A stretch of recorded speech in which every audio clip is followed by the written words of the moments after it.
dapat kita di ruang kelas ini bisa merasakan nyaman, aman, dan tentram. Sehingga pembelajaran bisa dilaksanakan secara efektif. Oke?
Assalamualaikum warahmatullahi wabarakatuh.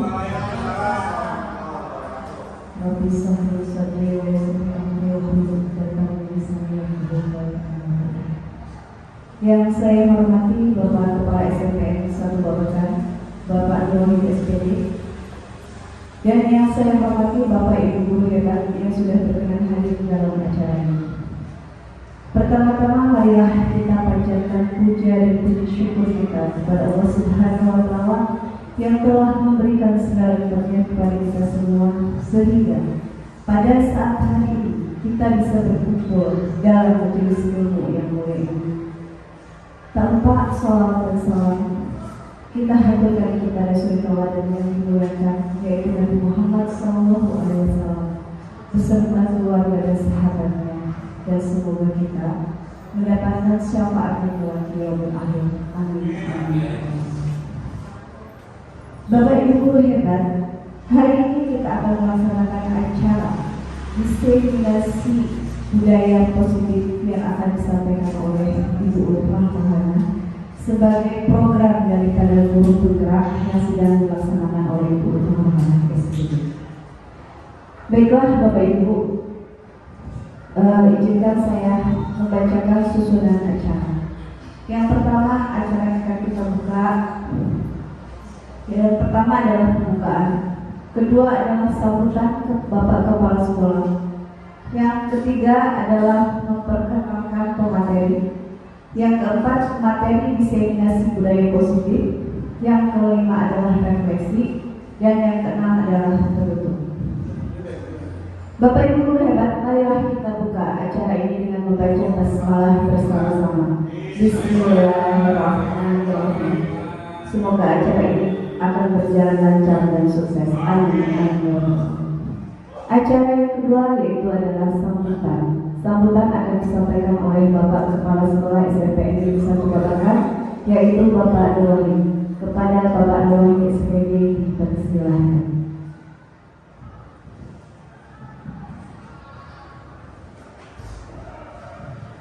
Bismillahirrahmanirrahim. Assalamualaikum warahmatullahi wabarakatuh. Salam sejahtera buat semua teman-teman kita, guru-guru hebat. Langsung aja pada materi acara yang kita sajikan, bahwa dengan kebijakan pemerintah kita beralih dari kurikulum ke kurikulum, sekarang pindah ke kurikulum merdeka. Hal yang pertama ingin saya pertegas, yang pertama ujungnya ketika itu kebijakan pemerintah, ya suka nggak suka, enak nggak enak, pusing atau tidak pusing, kita ngikut dan ikuti apa yang menjadi kebijakan pemerintah. Itulah posisi kita sebagai bawahan. Ketika pemerintah memang menginstruksikan kita berpindah ke kurikulum merdeka, ya kita ikutilah ke kurikulum merdeka. Walaupun saya tahu banyak sekali permasalahan-permasalahan yang perlu dievaluasi, baik itu beban kerjanya, materinya, metodenya, dan evaluasinya juga hasil. Karena saya juga dengar dari beberapa ahli, ini harusnya diuji cobakan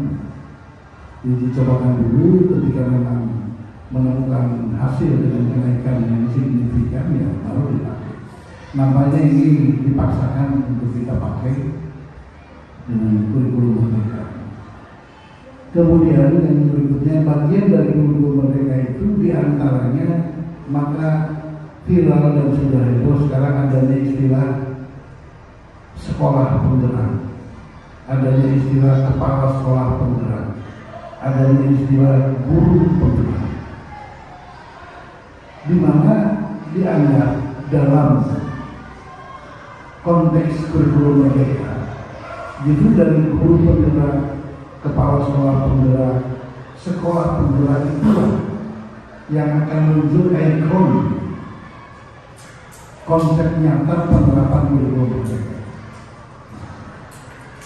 Nah, dengan berikutnya ke depan, karena kebijakan pemerintah sekarang berbeda dengan beberapa tahun yang lalu, tidak ada penataran latihan atau pendidikan yang direkrut seperti zaman kurikulum sebelumnya.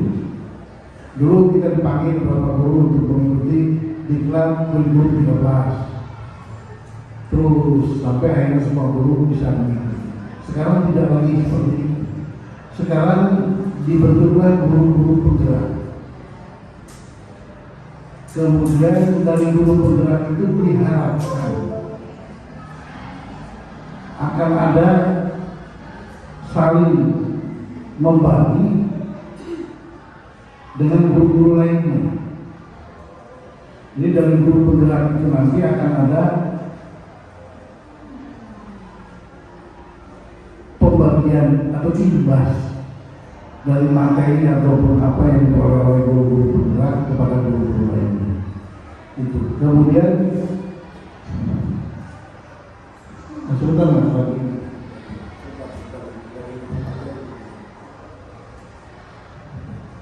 Ya, jadi diharapkan dari guru penggerak itu bisa mengimbaskan pada guru-guru lain. Dan untuk guru-guru lain selain dari lewat imbas dari guru penggerak, juga ada pelatihan-pelatihan di antaranya lewat online yang kita tahu lewat login ke IKN. Di sana juga sama, kita diajarkan materi-materi tentang kurikulum merdeka. Jadi ada yang lewat online, ada yang lewat imbas dari guru penggerak. Untuk itu menjadi bagian penting buat kita ketika menyongsong ke depannya kurikulum merdeka ini, untuk mengikuti imbas dari guru penggerak lain dan mengikuti kegiatan-kegiatan secara online yang dilaksanakan oleh pemerintah. Kenapa? Karena ke depan karir Bapak Ibu, guru dan juga konsep kurikulum merdeka hanya akan dimiliki oleh proses pemerintahan. Karir Bapak Ibu juga ke depan untuk mengikuti dari kepala sekolah, untuk mengikuti karir-karir lainnya itu diambil dari guru penggerak. Walaupun ke depannya tidak ada lagi pelatihan kepala sekolah, tidak ada lagi tes yang terlalu, atau kalaupun ada tes ujian kepala sekolah itu pesertanya adalah guru-guru penggerak. Maka menjadi hal penting buat kita untuk menjadi guru penggerak. Salah satunya saya sering memotivasi menyarankan pada guru yang terutama masih muda-muda untuk begitu semangat mengikuti arahan dan kebijakan pemerintah. Buat saya secara pribadi kebetulan karena sudah tidak terpenuhi syarat untuk menjadi kepala sekolah penggerak itu usianya di bawah 55 tahun. Dari bapak-bapak tahun lalu dipansi, makanya tidak bisa. Sehingga berdampak SMP Babakan tidak ikut mendaftar sebagai sekolah penggerak karena kepala sekolahnya tadi tidak memenuhi syarat untuk menjadi kepala sekolah penggerak. Supaya bisa ganti kepala sekolah mewarnai yang masih muda, yang masih tinggi lah, masih banyak. Tapi di Kabupaten Cirebon hanya ada 3 sekolah yang kebetulan dipimpin oleh kepala sekolah masih muda yang sudah diresmikan menjadi sekolah penggerak. Yang lainnya bagi sekolah-sekolah yang kepala sekolah di bawah usia 55 tahun bisa mengikuti untuk seleksi sekolah penggerak. Namun semua itu berakar pada metodologi. Jadi di kurikulum merdeka itu lebih kepada perubahan metodologi paradigma mengajar. Intinya ada perubahan paradigma mengajar. Kalau dulu kita hanya berputar sumber belajar di buku, hanya sumber belajar itu cerita bapak ibu dulu, sekarang tidak lagi. Sekarang dengan adanya IT, dengan adanya internet, dengan adanya Google, itu adalah sumber belajar. Bisa dimanfaatkan oleh bapak ibu sebagai guru untuk menanamkan para anak-anak belajar dari sumber-sumber belajar yang seperti itu. Karena materi apapun saya pernah coba buka-buka ada semua di buku. Kemudian dalam rangka mengembangkan metode pengajaran di kelas, bapak ibu pun selain dari imbas kurikulum guru penggerak, selain dari diklat yang lewat online di KM itu, juga bapak ibu bisa buka di Google metode pengajaran yang sesuai dengan bapak ibu. Tinggal diikuti caranya seperti apa. Karena sudah tidak ada lagi ke depan murid duduk dan bersimpul dengan rapi, gurunya bercerita dongeng, dan dia mulai akhirnya lupa. Kembali ke jam terakhir, dia sekarang berdiri hidup ditunjukkan. Jadi itu sudah tidak ada. Ciptakan situasi KBM, situasi kelas, kira-kira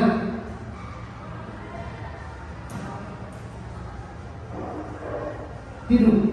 Karena istilahnya juga kurikulum merdeka inginnya itu merdeka belajar buat anak-anak, merdeka mengajar buat bapak ibu, diberikan keleluasaan.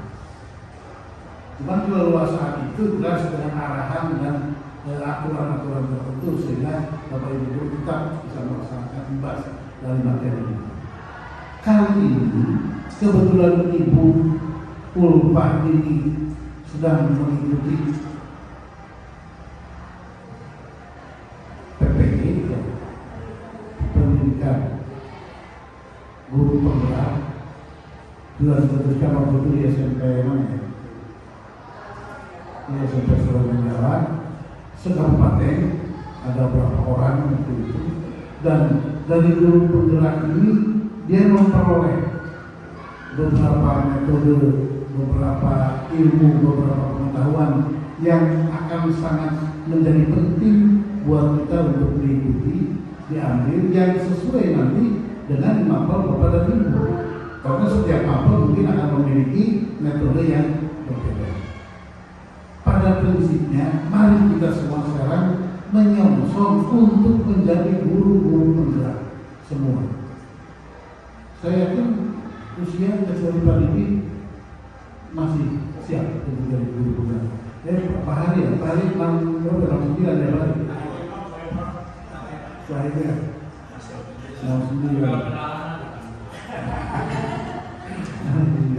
Ya, artinya sudah mendekati karena maksimal 55 kalau di atas 55 nggak bisa. Untuk itu selagi ada kesempatan untuk itu, saya lihat yang lain masih cukup punya kesempatan banyak untuk itu, nanti tolong. Dan di kesempatan ini mari kita berikan apresiasi pada guru calon guru penggerak kita. Kita ambil nanti beberapa hal positif yang bisa kita petik untuk kegiatan pengajaran atau untuk pengetahuan dan wawasan kita. Di samping nanti kita juga akan belajar atau untuk mengikuti dan juga nanti jadi calon-calon guru penggerak lain. Bu Aisyah sudah ikut datang guru penggerak kita. Guru bawah guru. Yang lainnya saya kira mohon dengan masa demi masa depan kami Bapak Ibu sebelum sampai ke batas usia seperti saya jauh sudah jadi dia dalam expired atau Bapak dari kita. Makanya pada kesempatan teman-teman yang masih muda saya berikan motivasi, saya berikan semangat. Ya Pak itu sudah expired sama Om tadi sekolahnya di kelas. Jadi mirip-mirip lah mendekati expired. Ya, jadi untuk yang lain saya berikan proposisi itu dan saat ini mari kita ikuti bersama dengan apresiatif dan mari kita ikuti bersama apa yang ingin disampaikan dalam materi ya kali ini yaitu diseminasi budaya positif dalam lingkungan. Saya ucapkan semangat dan selamat buat Ibu Pan. Saya mohon apresiasi dari kita semua, dukungan dari kita semua agar Bu Bupa bisa mengikuti pendidikan guru penggerak dengan lancar dan sukses sehingga yang lain nanti bisa mengikuti. Demikian apa yang bisa Bapak sampaikan. Kurang lebih mohon maaf. Wassalamualaikum warahmatullahi wabarakatuh. Terima kasih Bapak atas sambutannya. Jadi intinya dari sambutan Bapak Kepala Sekolah ini menyemangati kita. Mari kita menyongsong untuk ikut menjadi guru penggerak. Karya ini berimbas kepada karya yang Bapak Ibu guru kedatangan karena salah satu daripada untuk menjadi kepala sekolah salah satunya harus menjadi guru penggerak terlebih dahulu. Maka Bapak Ibu semangat kita ikuti jejak berubah ke depannya. Mudah-mudahan saya juga ikutan nanti ya. Baik Bapak Ibu, kita masuk kepada acara ketiga dan keempat yaitu memperkenalkan pemateri langsung oleh pemateri ini sendiri dan langsung materi diseminasi budaya positif yang akan disampaikan oleh Ibu Ulfah Rohana SPD. Silakan Ibu Ulfah.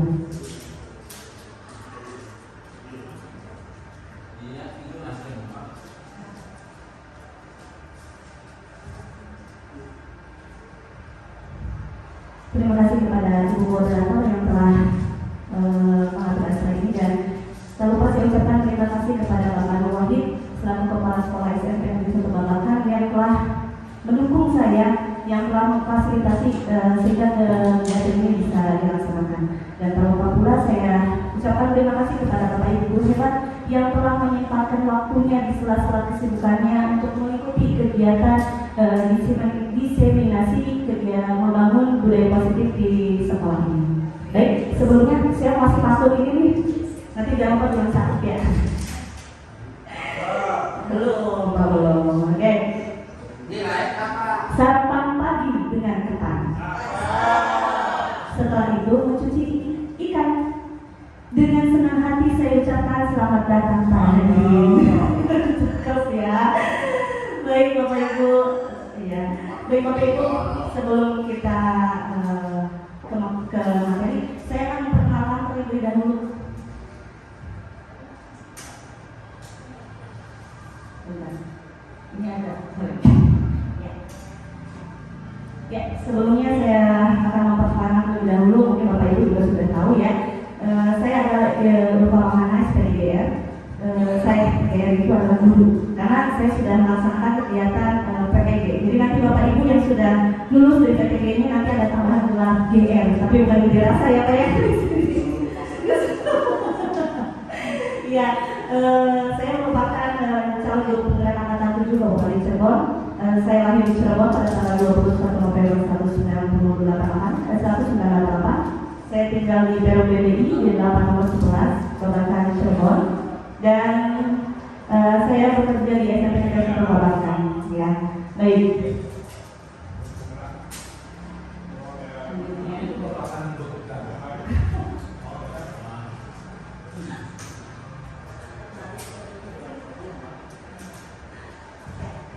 Saya berdiri di sini bukan berarti saya yang paling pintar dari Bapak Ibu sekalian. Saya di sini hanya ingin memberikan lagi materi apa yang sudah saya pelajari di kegiatan guru penggerak angkatan 7 ini. Dan pada kali ini itu terkait dengan budaya positif. Adapun tujuan kegiatan pada kali ini yaitu 1. Melakukan pengindasan tentang materi budaya positif kepada rekan guru dan staf. Dan yang kedua, bersinergi dengan semua komponen sekolah untuk menciptakan budaya positif di lingkungan SMP Negeri 1 Babakan.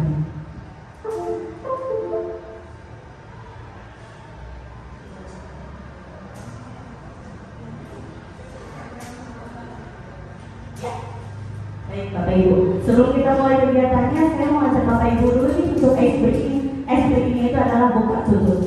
Saya akan berikan dulu contohnya ya. Buka tutup, bertepuk tangan.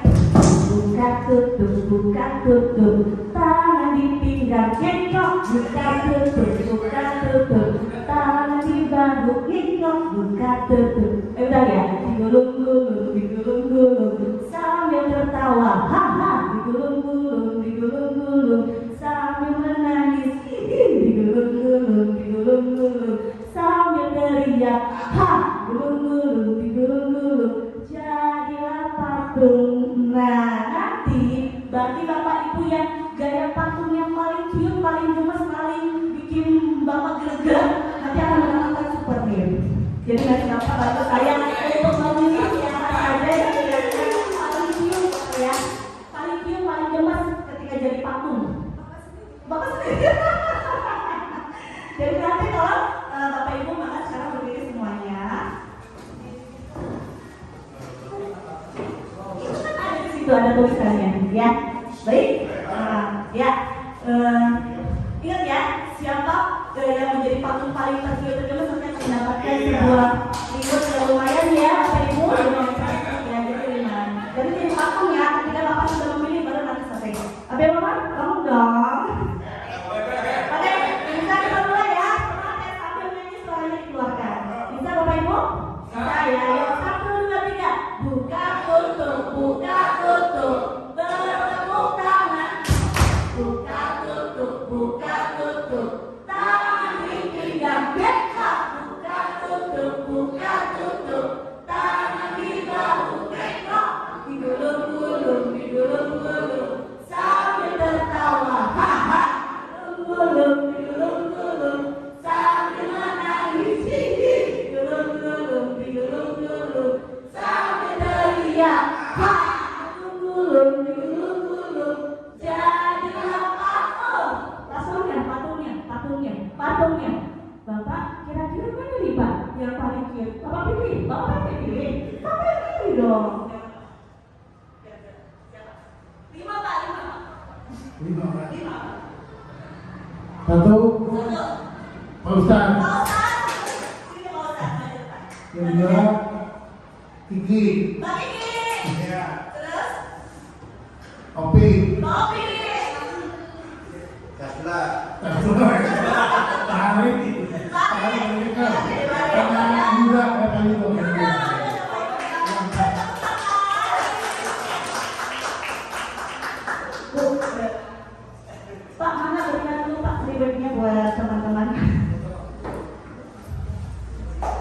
Terima kasih ya Bapak Ibu sudah menjadi patung tergiur. Nanti kalau saya belum dapat nanti ada kesempatan berikutnya. Maka Pak, balik. Oke. Ya. Baik. Ibu Dian Novianti. Oke. Iya. Ibu Kiki. Bapak Yudo. Dan yang terakhir kita bertepuk untuk Bapak Ustadz Mustaqim. Ya, terima kasih Bapak Ibu. Semoga bermanfaat ya. Dan semoga selalu semangat. Dan semoga terinspirasi ya Pak ya.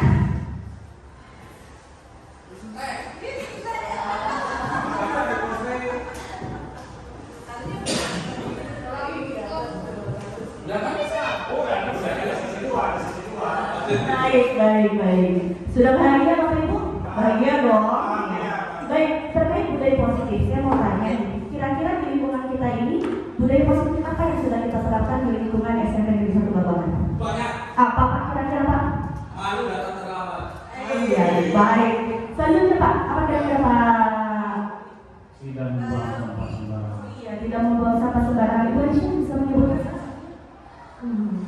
Menyebut siswa. Oh iya, kita kan setiap hari sudah memberikan satu siswa ya, itu kan salah satu budaya positif. Nah, sekarang Pak Ustadz, kira-kira yang sedang kita lakukan secara pandemi apa ya kegiatan apa ya? Literasi pembacaan Al-Quran. Iya, betul sekali. Itu adalah beberapa ya budaya positif yang sudah kita terapkan di lingkungan sekolah kita. Nah, kira-kira apa sih budaya positif itu? Mari kita lihat di sini. Ya. Budaya positif adalah suatu kebiasaan yang bernilai positif yang di dalamnya mengandung sejumlah kegiatan yang mampu menumbuhkan karakter murid. Dengan budaya positif dapat menumbuh kembangkan sikap bergotong royong, mampu melakukan kegiatan secara bersama-sama sehingga tercipta kolaborasi yang baik antar warga sekolah dan adanya rasa peduli satu sama lain.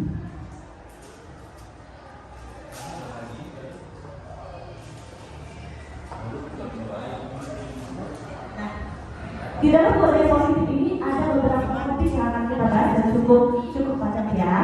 Ya. Di antaranya adalah satu, perubahan paradigma stimulus respon, yang kedua adalah konsep disiplin positif dan motivasi, yang ketiga adalah keyakinan kelas, yang kelima 5 kebutuhan dasar manusia, yang kelima 5 posisi kontrol, dan yang terakhir adalah segitiga restitusi. Saya mau tanya nih Pak Bu, kira-kira yang sudah familiar dari 6 topik ini yang mana? Yang mana Pak? Bu, yang sudah familiar yang Pak saya sudah tahu nih yang ini kira-kira apa ya? Apa ada? Sudah ada yang mengetahui? Ada? Tapi yang familiar yang kira-kira Bapak sudah tahu dari dalam topik ini kira-kira yang berapa?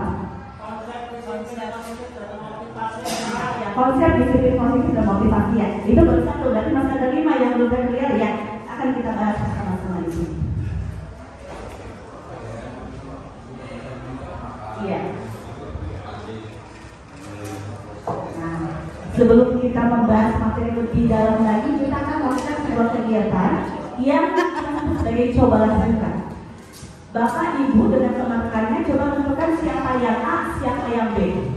Nah, yang A tugasnya adalah menghafalkan salah satu tangan dan coba bayangkan bahwa Bapak Ibu itu sedang menyimpan sesuatu yang sangat berharga di dalam kepalan tangan Bapak Ibu.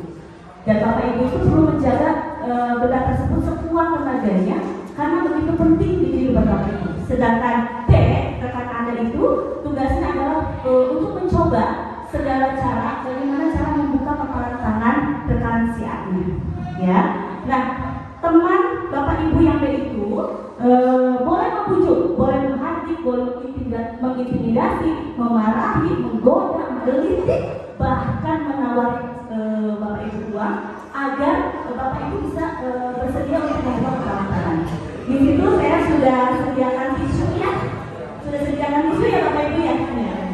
Ya, silakan Pak, tolong bisa kesini. Silakan. Ya silakan tentukan sekarang siapa yang A, siapa yang B. Enaknya yang sebelah sini, yang sebelah kanan A, yang sebelah kirinya B. Ya, jadi nanti yang sebelah kanan maka sekarang kita tahu tuh anggap aja yang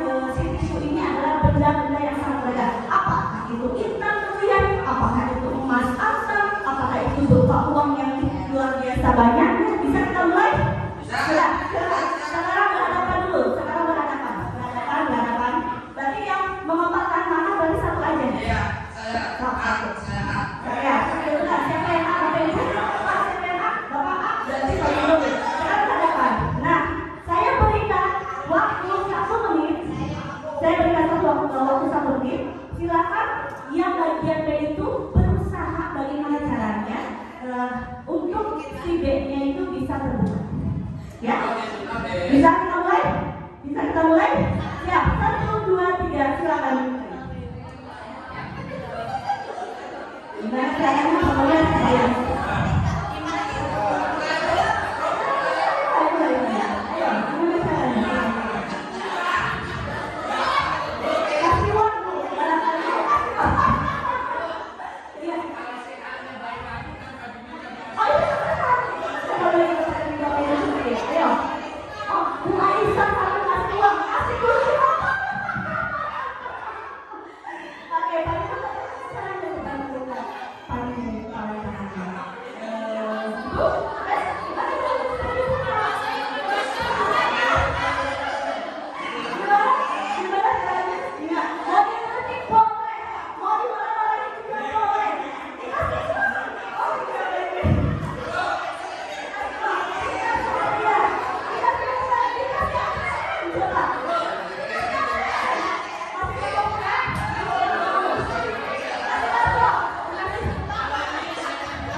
Ya, baik.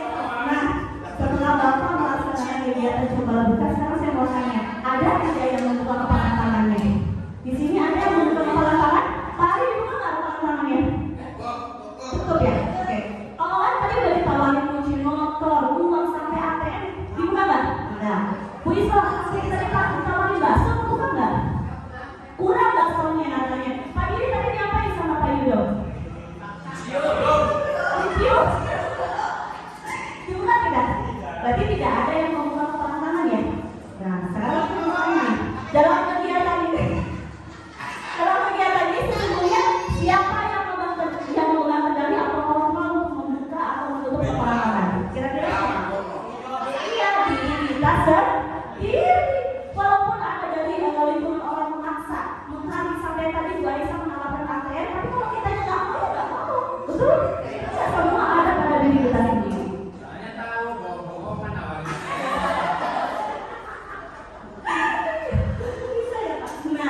Dari kegiatan itu, menurut Dr. William Glasser, dalam teori kontrolnya ada 4. Yang pertama adalah ilusi dulu, mengontrol musuh.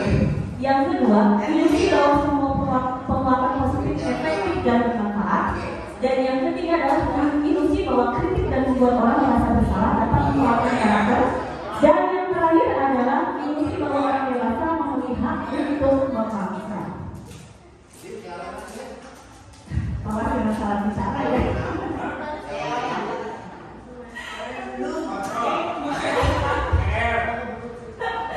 Ya, jadi bisa kita simpulkan bahwa pada dasarnya semua tindakan atau keputusan bagaimana dari kontrol pikiran kita terhadap prinsip yang kita pegang teguh. Ketika kita berpegang teguh terhadap pendirian untuk tidak membuka kepala tangan, maka kepala tangan tidak terbuka. Tetapi ketika kita berusaha untuk mempengaruhi teman kita untuk membuka kepala tangan kita, juga sulit untuk mempengaruhi teman kita. Jadi semua keputusan itu ada pada kontrol diri masing-masing. Betul sekali.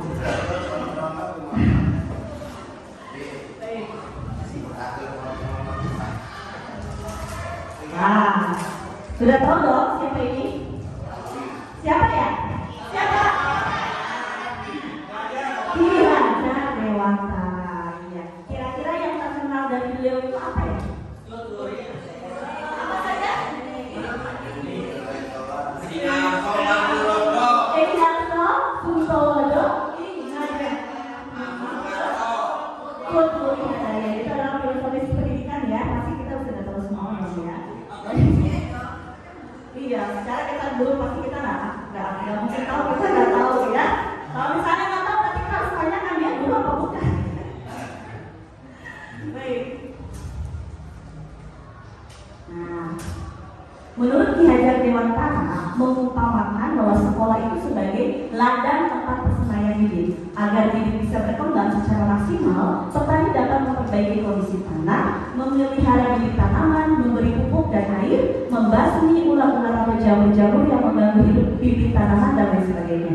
Yang artinya apa? Ya, artinya bahwa sekolah itu diibaratkan tanah, tempat bercocok tanam, sehingga guru itu yang sebagai petani itu harus mengusahakan sekolah menjadi lingkungan yang menyenangkan, menjaga dan melindungi murid dari hal-hal yang tidak baik.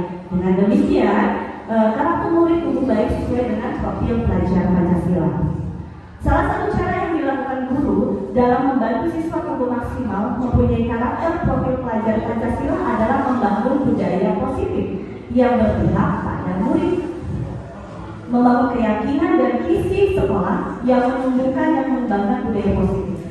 Dalam mewujudkan budaya positif perlu adanya disiplin positif. Mari kita bahas tentang konsep disiplin positif dan motivasi melakukan disiplin positif dalam budaya positif.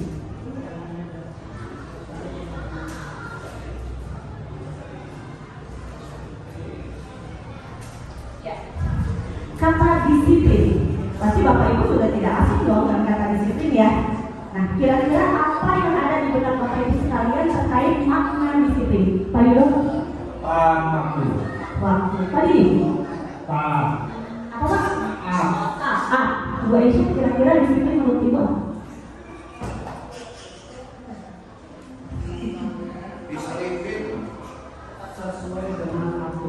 Sesuai dengan aturan. Pak Ustaz, kira-kira disiplin itu apa ya?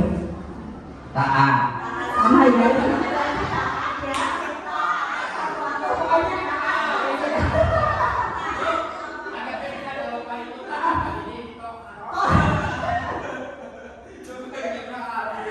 Iya, baik.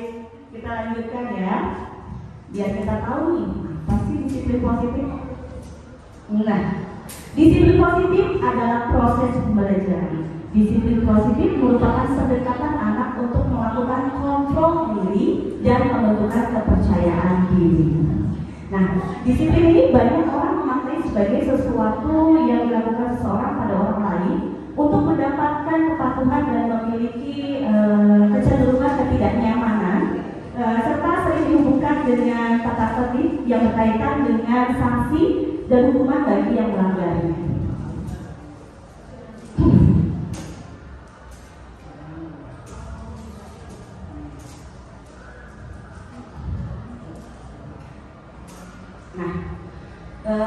Menurut pakar pendidikan Ki Hajar Dewantara dan Diane Gosen, menurut Ki Hajar Dewantara sendiri makna disiplin itu adalah untuk mewujudkan murid yang merdeka.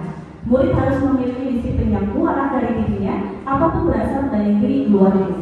Adapun definisi merdeka adalah tidak hanya terlepas dari perintah, akan tetapi cakap buat memerintahkan diri sendiri. Sedangkan menurut Diane Gosen, disiplin berkonotasi dengan disiplin diri murid-murid yang dapat membuat seseorang menggali potensinya menuju kepada sebuah tujuan, sesuatu yang dihargai dan bermakna. Seseorang yang memiliki disiplin diri berarti mereka bisa bertanggung jawab terhadap apa yang dilakukannya karena mereka mendasarkan tindakan mereka pada nilai-nilai kebajikan universal. Baik, dari dua pendapat di atas dapat disimpulkan bahwa murid yang memiliki disiplin positif akan memiliki motivasi internal yang tinggi dalam menguasai diri untuk melakukan tindakan yang sesuai dengan nilai-nilai kebajikan universal. Sebagai pendidik, tugasnya adalah membimbing siswa untuk memiliki disiplin diri yang berasal dari dirinya sendiri. Siswa dalam melakukan disiplin positif itu tidak terlepas dari motivasi yang ingin dicapai oleh siswa itu sendiri. Berikut 3 motivasi perilaku manusia.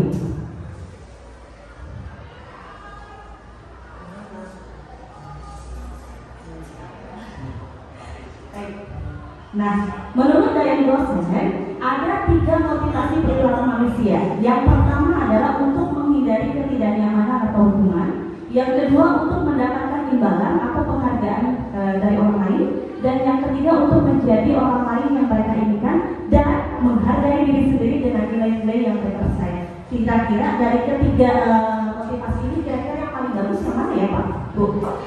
Ketiga dong, pasti ya.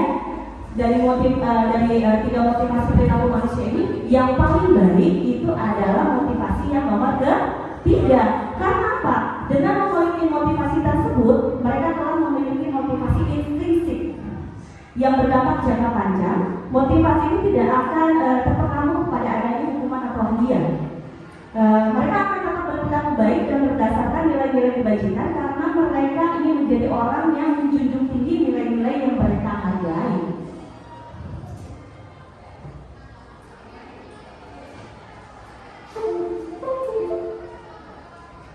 Baik, keyakinan kelas. Apakah Bapak Ibu sudah melaksanakan keyakinan kelas di sekolah di kelas masing-masing? Keyakinan kelas, Pak Bu sudah? Apa sih keyakinan kelas? Apa? Ya, keyakinan sudah pernah belum melaksanakan keyakinan kelas di kelas masing-masing? Atau pada kalau untuk Bapak wali kelas, Bapak Ibu wali kelas pernah nggak melaksanakan apa itu contohnya Bu Ade? Keyakinan kelasnya? Iya, saya pernah. Apa biasanya Bu Ade yang selain keyakinan kelas wali kelas ya? Kita sebagai guru.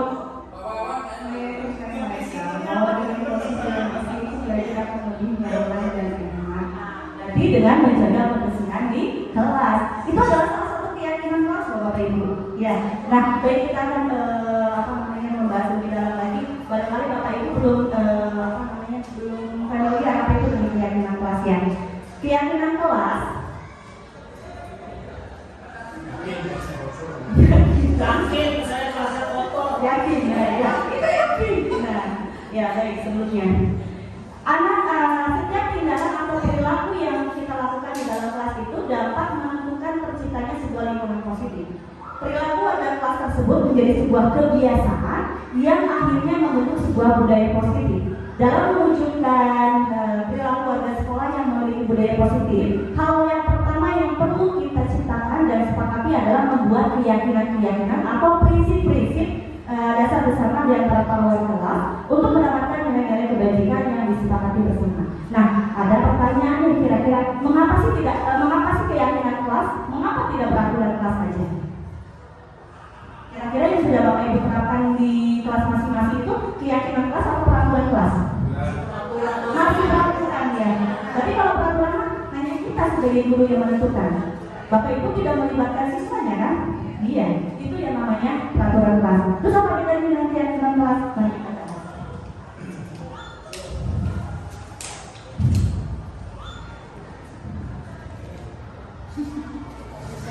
Nah, keyakinan kelas. Jawabannya apa? Kenapa kita harus melaksanakan keyakinan kelas bukan peraturan kelas? Jawabannya adalah suatu keyakinan akan lebih memotivasi seseorang dari dalam atau memotivasi secara intrinsik. Seseorang akan lebih tergerak dan bersemangat untuk menjalankan keyakinannya daripada sekadar mengikuti serangkaian peraturan yang mengatur mereka harus berlaku begini, begitu, yang membuat ketidaknyamanan dan keterpaksaan. Seperti yang saya sudah laksanakan di kelas saya, sebelum saya melakukan peraturan keyakinan kelas, saya meminta surat pendapat dulu kepada siswa-siswa ini. Kira-kira kalian ini pengen punya kelas yang seperti apa sih, Nak? Nah, nanti siswa tuh akan menjawab satu persatu. Bu pengen kelasnya bersih, Bu pengen kelasnya itu gak suka bully-bullyan, ya kan? Mungkin di kalangan kita anak-anak suka banget tuh membuli sama orang tua, ya kan? Nah, kita buat kesepakatan kelas, kita buat keyakinan kelas. Bagaimana caranya?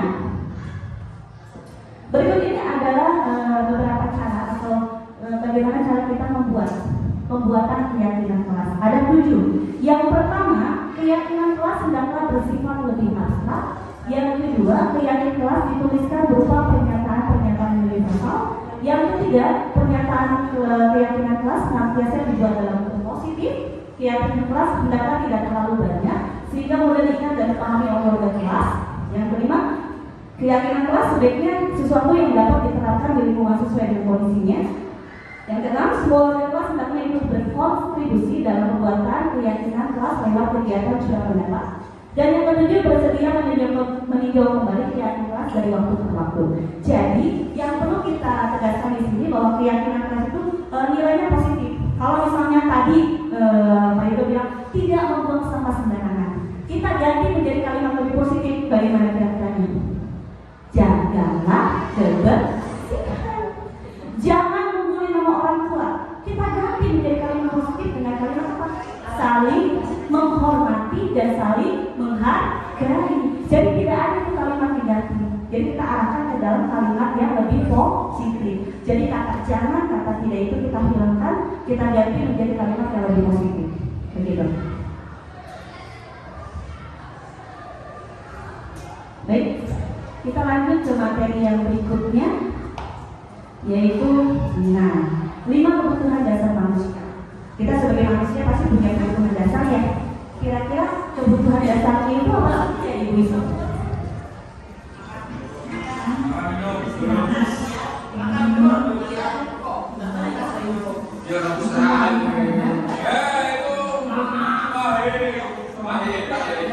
Tadi yang Ibu sampaikan, makan, minum, berolahraga, istirahat itu adalah salah satu ya dari kebutuhan dasar manusia. Mungkin kalau orang ekonomi bilang sandang, tangan, papan, begitu ya.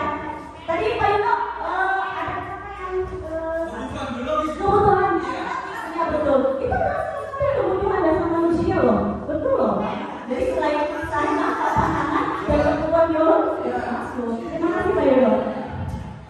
Betul sekali, betul.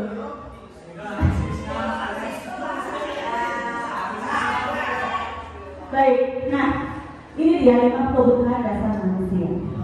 Seluruh tindakan manusia memiliki tujuan tertentu. Semua yang kita lakukan adalah usaha terbaik kita untuk mendapatkan apa yang kita inginkan. Ketika kita mendapatkan apa yang kita inginkan, sebetulnya saat ini kita sedang memenuhi satu atau lebih dari satu kebutuhan dasar kita. Nah, yaitu kebutuhan dasar diantaranya ada berapa Bapak Ibu? Ada 5. Ada survival, belonging, fun, power, dan freedom. Apa sih itu? Ya, baik. Survival itu adalah kebutuhan untuk bertahan hidup.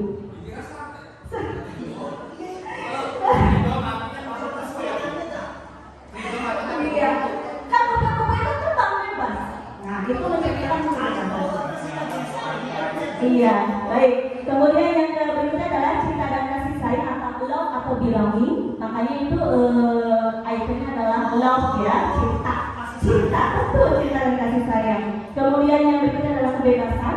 Tadi Pak Hari bilang, oh jadi kupu-kupu itu freedomnya. Iya, kita diartikan bahwa kupu-kupu itu kan bebas kemana aja. Makanya kita sebut sebagai freedom. Kemudian ada bintangnya. Bintang itu apa? Bintang apa? Power ya. Power dan yang berikutnya adalah kesenangan fun. Nah, fun itu lebih ke bahwa biasanya anak-anak lebih ke fun ya. Ya.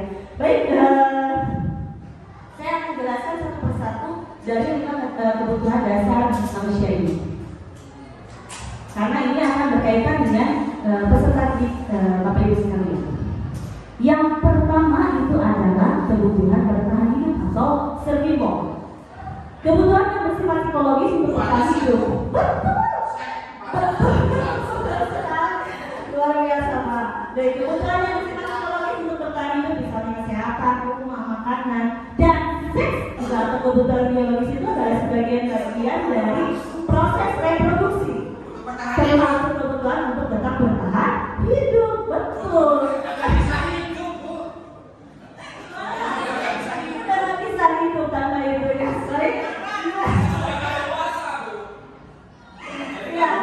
Iya, kalau pada psikologis pada kebutuhan ini meliputi kebutuhan akan perasaan aman. Jadi selain sandang, papan, pangan, kemudian kebutuhan biologis, dan juga perasaan aman juga kita butuh ya Bapak Ibu ya. Baik, lanjutkan. Ketegangan. Nah, yang berikutnya itu apa kawan? Bisa baca? Kasih sayang, cinta, kawinan dengan cinta dan kasih sayang atau kebutuhan untuk diterima. Kebutuhan untuk mencintai dan memiliki meliputi kebutuhan akan hubungannya dan koneksi sosial. Kebutuhan untuk memberi dan menerima kasih sayang dan kebutuhan untuk merasa bagian dari suatu kelompok. Seperti saya ini saya dianggap sekalian sehingga Bapak Ibu bisa hadir kelihatannya. Iya, take and give seperti yang kita sudah laksanakan ya. Nah, kebutuhan ini juga meliputi keinginan untuk tetap tetap terhubung dengan orang lain seperti teman, keluarga, pasangan hidup, teman kerja, binatang peliharaan, dan kelompok di mana kita tergabung. Nah, Bapak Ibu, terkait dengan kebutuhan cinta dan kasih sayang, kalau kita kaitkan dengan anak-anak yang memiliki kebutuhan dasar cinta dan kasih sayang yang tinggi ini biasanya ingin disukai dan diterima oleh keluarganya. Mereka juga akrab dengan orang tuanya, dan biasanya mereka itu belajar itu karena suka pada gurunya. Ya, jadi bagi mereka itu teman sebaya sangatlah penting. Jadi mereka juga biasanya suka bekerja dalam kelompok. Masih banyak dong di antara kita yang kadang anak tuh ada yang suka sama kita, ada yang enggak. Berarti itu termasuk kepada kebutuhan cinta dan kasih sayang yang tinggi untuk anak itu. Baik, berikutnya.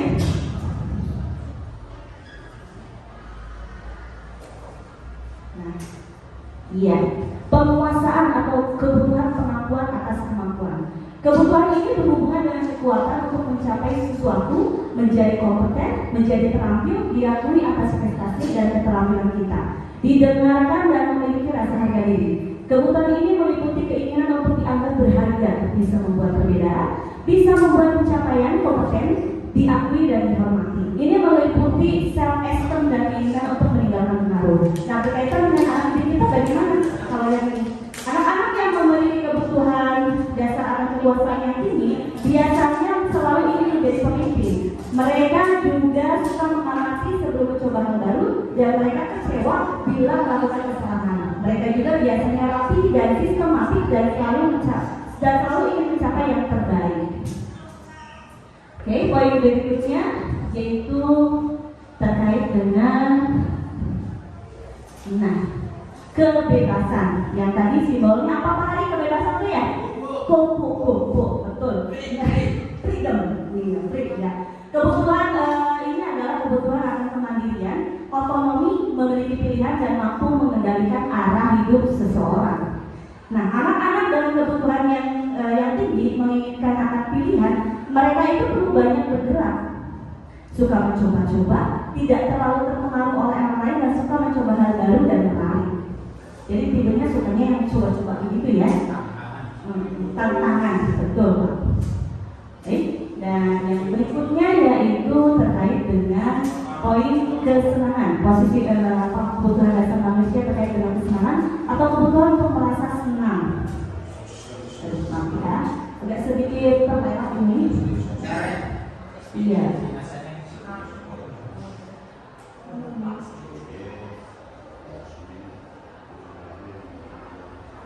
Posisi.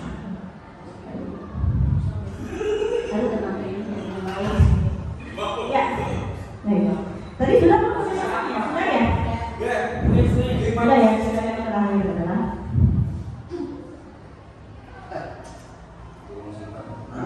yang terakhir adalah kesenangan atau kebutuhan untuk merasa senang. Kebutuhan untuk mencari kesenangan itu biasanya bermain dan tertawa.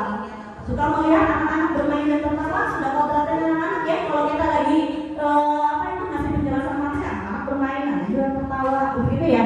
Nah, menurut Glasser menghubungi kebutuhan akan kesenangan dengan belajar.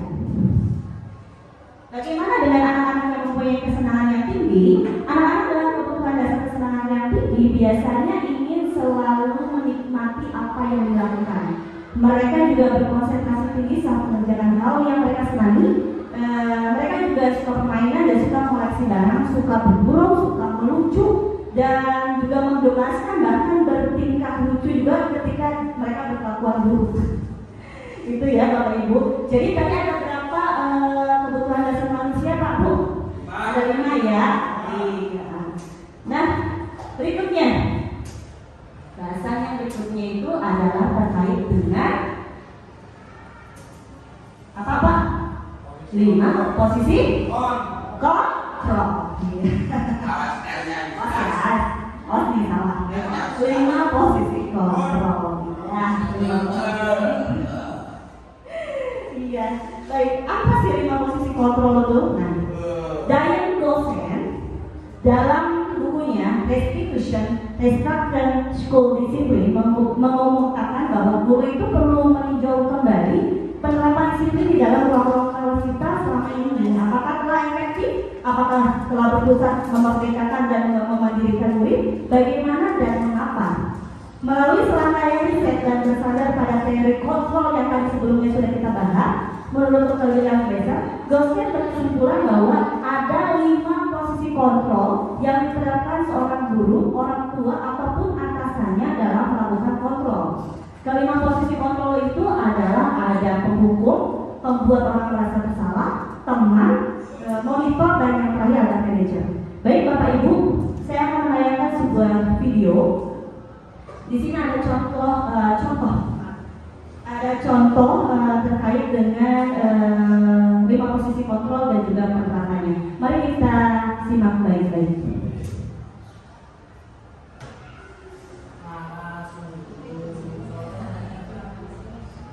Nah, ini tadi ya. Iya, 5 posisi kontrol itu ada penjelasannya. Nah, yang pertama, posisi penghukum. Posisi asli.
Ya, yang tadi yang pertama itu kita sebut sebagai posisi penghukum.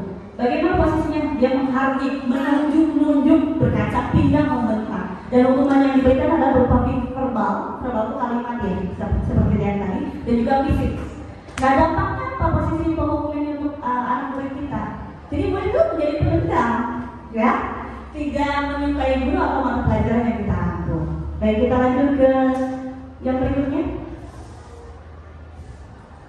Ibu makasih ya.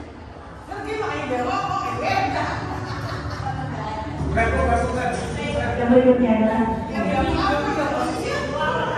membuat rasa bersalah.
Tadi video tadi itu terkait dengan posisi pembuat merasa bersalah. Biasanya itu suaranya cenderung melembut, tenang, namun kata-katanya itu menyalahkan murid, nyelkit gitu, ya.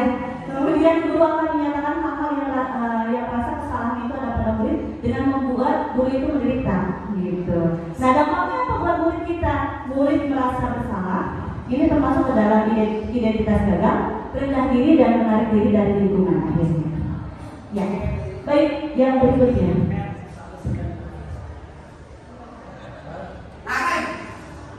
Posisi teman.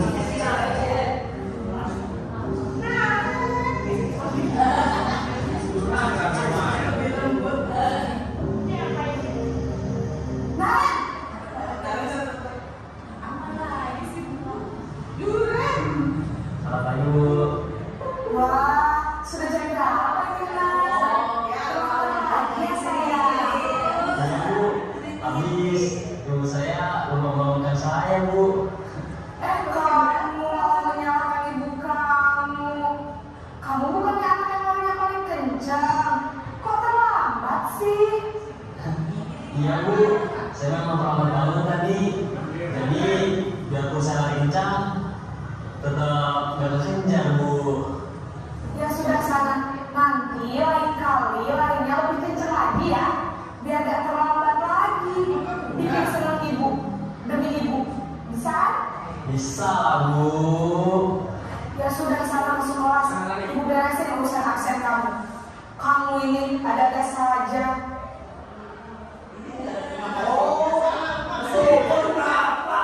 Iya, itu tadi termasuk ke dalam posisi teman. Nah, biasanya suaranya dulu tuh akan sama karena posisinya sebagai teman ya.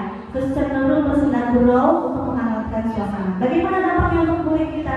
Murid itu akan bergantung pada satu orang. Jadi ada faktor ketergantungan dan murid tidak mandiri dan tidak bisa berpikir untuk dirinya sendiri. Baik, posisi yang berikutnya.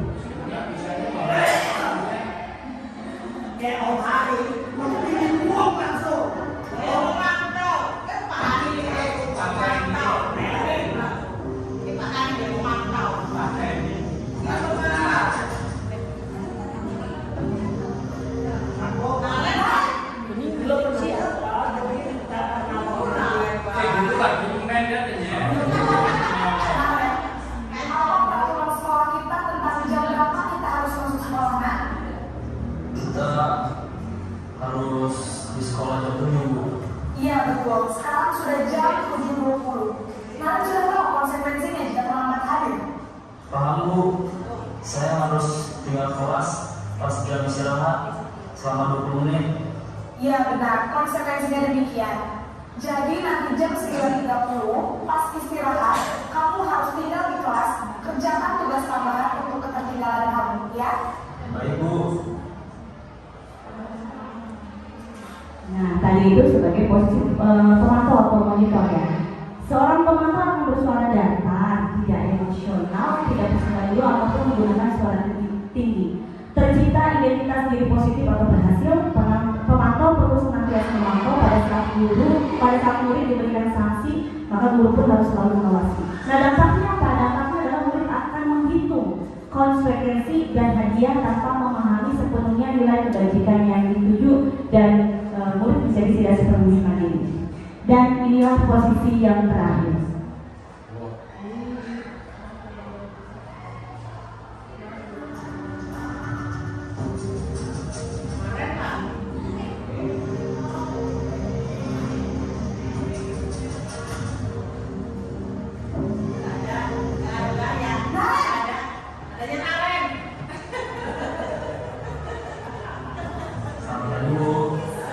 Selamat pagi Naren.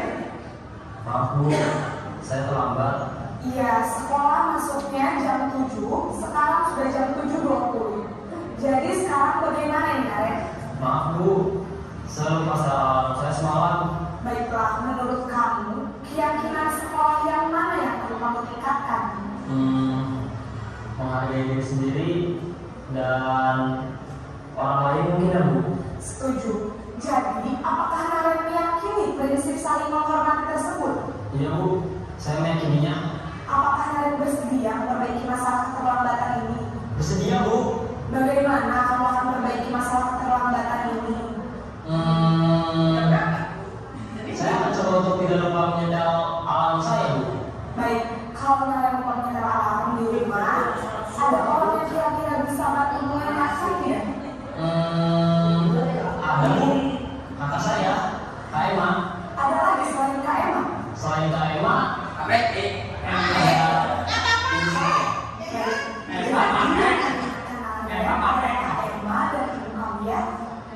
Kira-kira akan belajar alarm kapan nih Naren?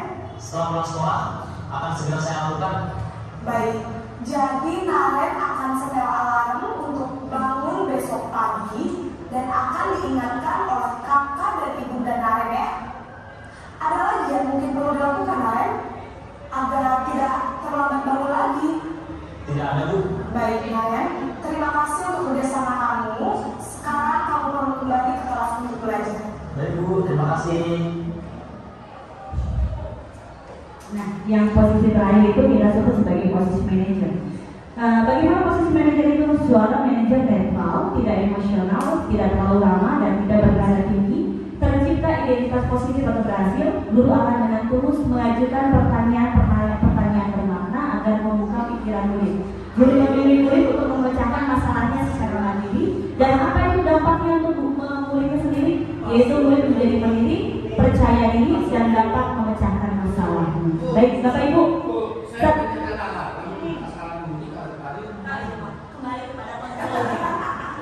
Baik, Bapak Ibu setelah mengamati kelima adegan tadi, kira-kira posisi mana yang paling ideal dan dapat menumbuhkan motivasi intrinsik bagi muridnya? Yang mana Bu? Posisi yang ke-5, posisi manajer.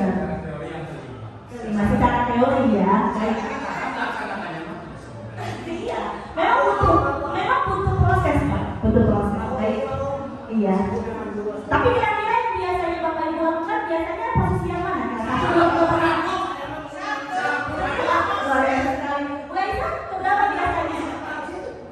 Banyak yang kombinasi ya gitu. Ibu yang kombinasi biasanya posisi yang berapa ketika ke satu. Biasa ya. Ya, betul sekali. Posisi yang kelima. Posisi ini memang ideal yang ingin dituju setiap pendidik. Pada posisi inilah guru dapat menerapkan disiplin positif yang berpihak pada murid, yang memerdekakan murid. Sejalanan seorang pendidik tentunya tidak mudah untuk mencapai pada posisi manajer. Namun tujuan kita itu pasti, yaitu menciptakan murid-murid yang mandiri, merdeka, dan bertanggung jawab. Semoga penggambaran 5 posisi kontrol yang telah diperlihatkan tadi itu menjadi ajang refleksi bagi kita semua ya, agar kita dapat terus mengasah dan menerapkan disiplin positif yang memerdekakan murid. Baik, dan kita lanjut ke pembahasan yang terakhir, yaitu materi yang berikutnya, yaitu segitiga restitusi. Sebelumnya sudah pernah mendengar belum apa itu segitiga restitusi? Oh ya, ini restitusi loh ya. Belum ya. Oke. Segitiganya doang, tapi restitusinya belum tahu ya. Oh iya, baiklah. Nah, segitiga restitusi ini dikembangkan oleh pakar pendidikan dari dosen berlandaskan pada teori kontrol dari Dr. William Glasser. Segitiga restitusi adalah suatu proses dialog yang dijalankan oleh guru atau orang tua agar dapat menghasilkan murid yang mandiri dan bertanggung jawab. Nanti kita akan menonton video lagi nih Bu. Kira-kira seperti apa sih proses dari segitiga restitusi? Mari kita lihat baik-baik. Oke, bukan semua orang dulu ya, busuk ya. Oh, kan. Ini kayak bahas.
Sesuai dengan keyakinan kelas atau prinsip kamu tidak? Enggak, Pak. Capek, Pak. Jadi keyakinan atau prinsip mana yang sesuai dengan keinginan kamu? Ya, saya sebenarnya sama seperti orang lain. Mungkin sama itu saya menjadi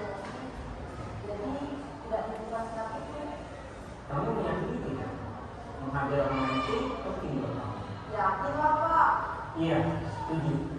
Kita harus saling mencintai. Namun ada juga keyakinan yang pasti yang perlu kita jaga. Apabila kita sedang marah, Ya, saya bisa proaktif mengajarkan diri sendiri. Saya bisa jadi lebih sabar. kira-kira kamu masih siap memperbaiki masalah ini? Tidak, Pak. Kamu akan menjadi orang Saya akan menjadi orang yang bertanggung jawab dalam proaktif. Iya. Menurut kamu, bagaimana rasanya menjadi orang seperti itu? Dan nyaman lah, bangga bisa bersahabat dan Baiklah kalau begitu. Yuk kita pikirkan bagaimana memperbaiki masalah ini.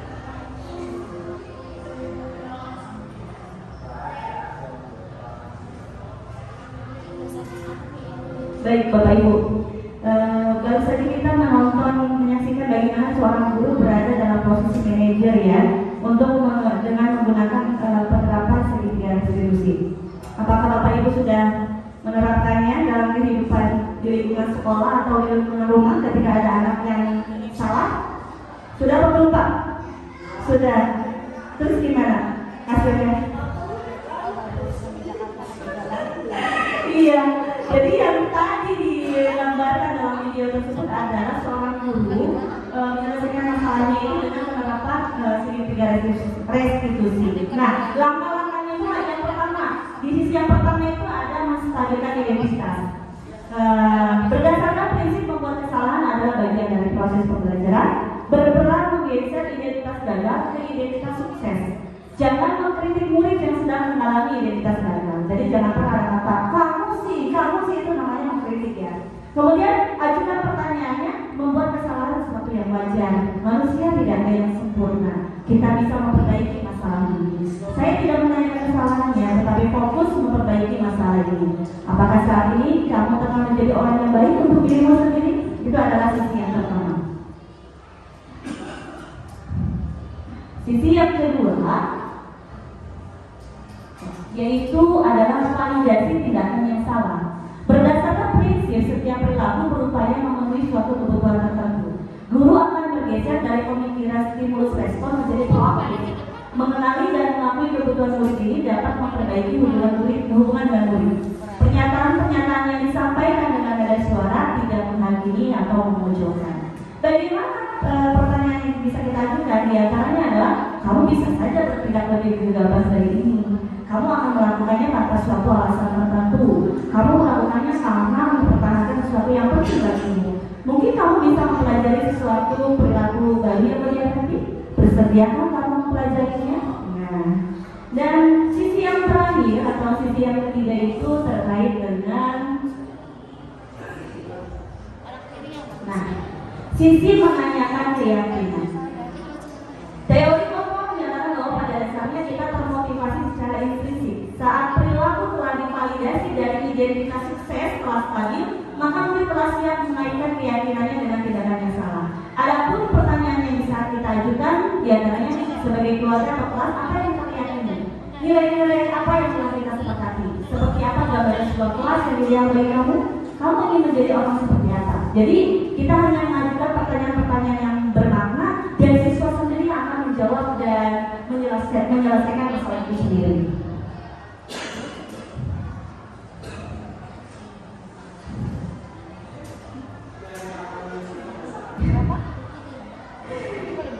Baik, Bapak Ibu, dengan memahami struktur penerapan segitiga restitusi, diharapkan guru dapat menerapkan posisinya sebagai manajer dengan mengajukan pertanyaan-pertanyaan bermakna yang membuat murid itu lebih percaya diri, mandiri dan bertanggung jawab. Nah, Bapak Ibu guru mengikuti ketiga tahapan dalam segitiga restitusi itu bergantung pada dengan beratnya suatu permasalahan. Misalnya bila permasalahannya ringan, tidak perlu menjalankan secara berurutan dari segitiga restitusi itu. Hanya kita bisa dengan semudah menanyakan apa keyakinan yang kita sepakati. Nah, dengan menjalankan segitiga restitusi, dengan mengajukan pertanyaan-pertanyaan bermakna, diharapkan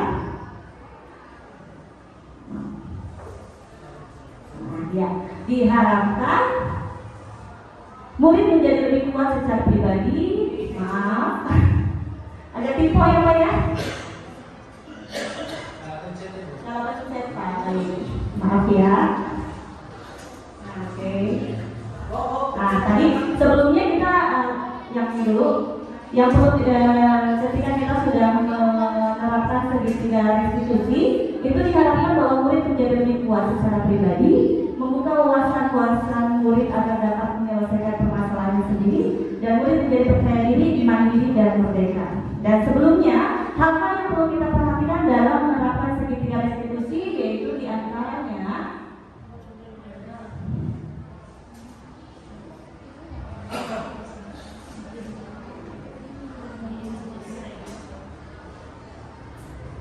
ada hal-hal yang kita tidak bisa sembarangan dalam menerapkan segitiga restitusi. Nah ini ada 5 hal yang perlu kita perhatikan, yaitu perilaku yang salah perlu dikaitkan dengan nilai-nilai atau keyakinan yang telah disepakati atau dijunjung. Yang kedua, kesediaan orang yang melakukan kesalahan untuk memperbaiki masalah. Yang ketiga, pemecahan masalah sebisa mungkin relevan atau memiliki hubungan dengan masalah yang ada. Yang keempat, perlu adanya suatu usaha perbaikan dari pihak yang membuat kesalahan. Dan yang kelima, perlu didedikasikan waktu dari pihak yang berbuat kesalahan. Tanyakan kapan akan mulai dilakukan untuk memperbaiki masalahnya. Jadi di sini kita selain menjadi manajer juga kita memposisikan diri sebagai fasilitator ya. Jadi semua itu dikembalikan pada muridnya untuk menjawab pertanyaan yang bermakna yang telah kita ajukan kepada muridnya untuk menyelesaikan permasalahan mereka sendiri sehingga terciptanya murid yang mandiri, merdeka dan bertanggung jawab. Nah, Bapak Ibu, itulah yang bisa saya paparkan terkait materi budaya positif secara keseluruhan. Semoga kita semua dapat bersinergi untuk menciptakan budaya positif di lingkungan SMP Negeri 1 Babakan. Sejauh ini, apakah ada pertanyaan terkait materi yang tadi saya sampaikan? Cukup ya, Bapak Ibu ya? Sudah cukup ya? Iya, pas sekali ya. Baik, untuk kegiatan terakhir, yaitu kegiatan refleksi ya Bapak Ibu. Nah, saya minta dari rekan-rekan Bapak Ibu sendiri perwakilan untuk bisa menyampaikan hasil refleksinya terkait dengan kegiatan diseminasi kali ini. Kira-kira siapa? Ibu Siti Aisyah, mana Bu?